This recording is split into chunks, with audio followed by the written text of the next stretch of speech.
CBSE words में आपका स्वागत है। इस वीडियो में हम क्लास 11 फिजिक्स का फर्स्ट चैप्टर, इसका नाम है यूनिट्स एंड मेजरमेंट, उसकी एक्सरसाइज का क्वेश्चन नंबर 3 डिस्कस करेंगे। A calorie is a unit of heat, energy in transit. Energy in transit का मतलब है ऐसी एनर्जी जो एक सिस्टम से दूसरे सिस्टम में ट्रांसफर की जा सके। तो हीट इसी तरह की एनर्जी है जिसको हम एक सिस्टम से दूसरे सिस्टम में ट्रांसफर कर सकते हैं।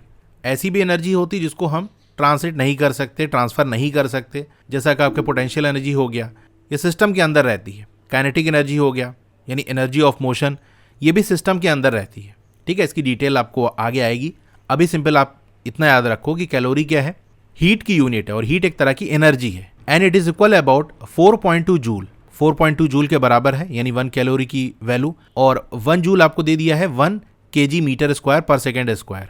तो यहाँ लिख लेते हैं जो हमको दिया है 1 कैलोरी इक्वल 4.2 जूल, और जूल की वैल्यू दी है तो उस फॉर्मेट में हम लिख लेते हैं 4.2 kg metre square per second square.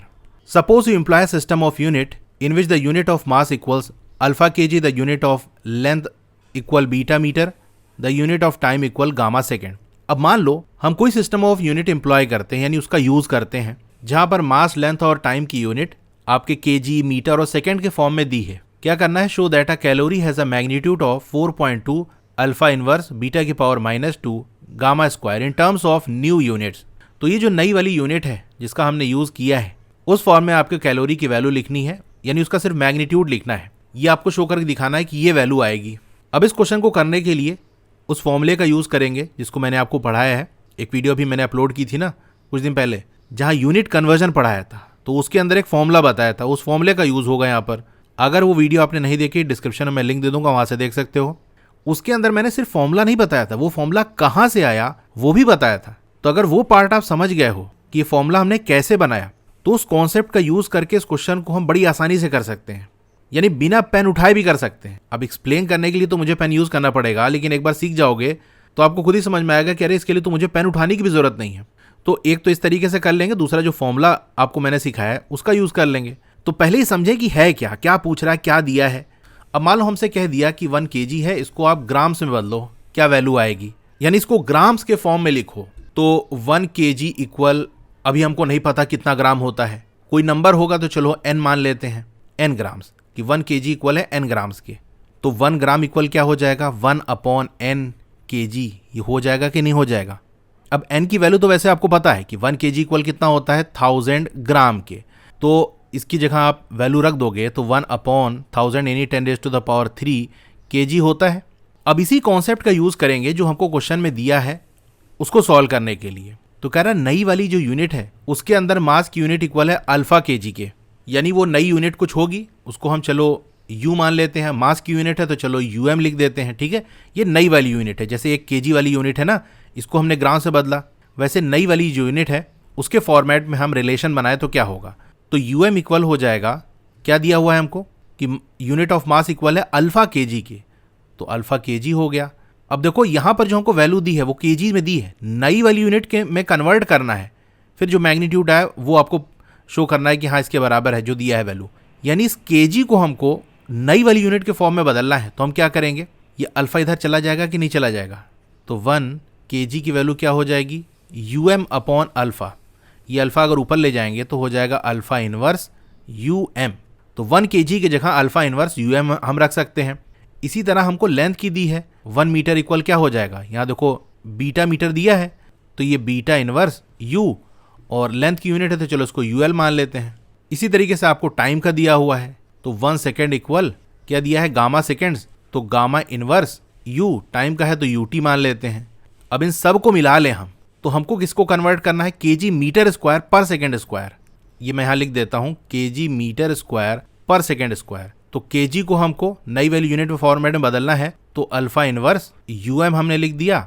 फिर मीटर स्क्वायर बदलना है तो देखो 1 मीटर की वैल्यू क्या है, बीटा इनवर्स ul, लेकिन इसकी पावर 2 होगी क्योंकि मीटर की पावर 2 थी। इसी तरह से गामा की पावर -1 ut, यहाँ -2 पावर हो गई। अब ब्रैकेट ओपन कर लोगे तो अल्फा इनवर्स और बीटा की पावर -2 और गामा की पावर -1 और -2 मल्टीप्लाई होगा तो 2 हो जाएगा।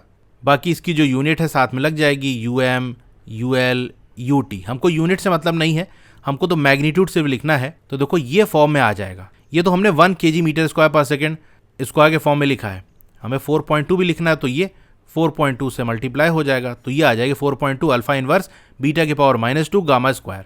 तो देखो इस तरह से निकल गया। ये कॉन्सेप्ट मैंने बताया कि कहाँ से आया। अब इसी को मैं फॉर्मूला यूज़ करके आपको करा देता हूँ, तो उस फॉर्म में आप आंसर में लिख देना। ये तो एक तरह से कह सकते हो, अगर MCQ फॉर्म में आता है तो इस तरह से आप कर सकते हो। तो फॉर्मूला के यूज़ करने के लिए हम क्या करते हैं, पहले जो डायमेंशन है वो लिखते हैं। अब कैलोरी क्या है, एनर्जी की यूनिट है, तो पहले एनर्जी का डायमेंशन लिख लो। अब डायमेंशन लिखने के लिए आप देख सकते हो यहाँ पर यूनिट है, फंडामेंटल यूनिट्स के फॉर्म में है, तो डायरेक्ट हम लिख सकते हैं। जैसे kg 1 है तो मास की पावर 1 हो जाएगी, मीटर स्क्वायर है यानी लेंथ की पावर 2 हो जाएगी, और सेकंड की पावर -2 इसका मतलब टाइम की पावर -2, ये आ गया। अब मास की जो पावर उसको a मानते हैं, ये हो गया, b = 2 आ गया, और टाइम की पावर क्या है यानी c = -2 आ गया।